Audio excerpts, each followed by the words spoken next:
So here we have the Peugeot 308 on a 14 plate. I'm going to start off by showing you around the outside of the car, and then we'll hop in and run through some controls on the inside. From the outside though, you can see it's a 5-door car with alloy wheels. We'll start off inside the boot first of all.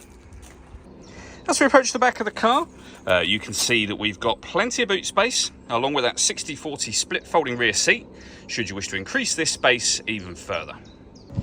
Okay, so we're just going to work our way back around to the front of the car, and then we'll hop in and run through some controls on the inside. But now that we've done a full circle of it, you can see it's in lovely condition the whole way round. Just briefly before we climb in, I think it's well worth seeing the interior from this exterior point of view. There's plenty to run through on the dashboard, so let's hop in and we'll do that right now. Okay, now that we're inside the car, we're going to start with the dials. On the far left-hand side, we have the fuel gauge. We then have the speedometer, the rev counter, and the coolant temperature gauge. In the center, you can see we have a digital readout for the speedometer, and the total mass of the car are there as well, and they are 94,039. If we back out to the steering wheel, so on the 308 you've got an extra small steering wheel, which gives a real direct steering feel. It's really nice to drive. We've got our stereo controls on there and phone controls as well.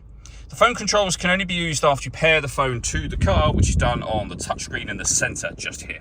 The menu we're on at the moment is this one in the top left-hand corner, which is our climate control. So dual zone climate control, meaning you can adjust the passenger temperature and driver temperature. You can increase and decrease the fan speed.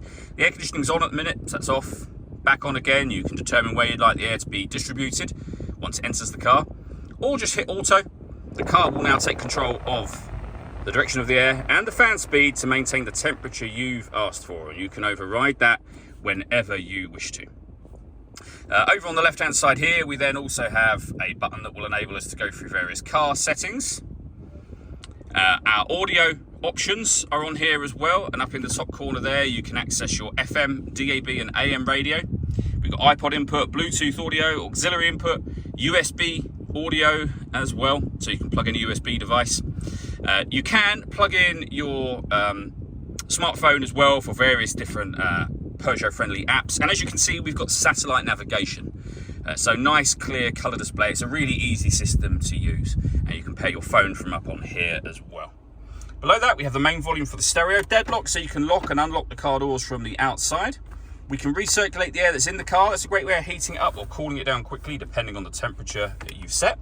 We have a 12-volt charging socket, USB and auxiliary inputs, and then a 6-speed manual gearbox. All that leaves me to say is thank you for taking the time to watch this video. If you'd like to come and see the car in person and have a test drive, please feel free to give us a call here at Surrey Specialist Cars. We'd love to hear from you soon.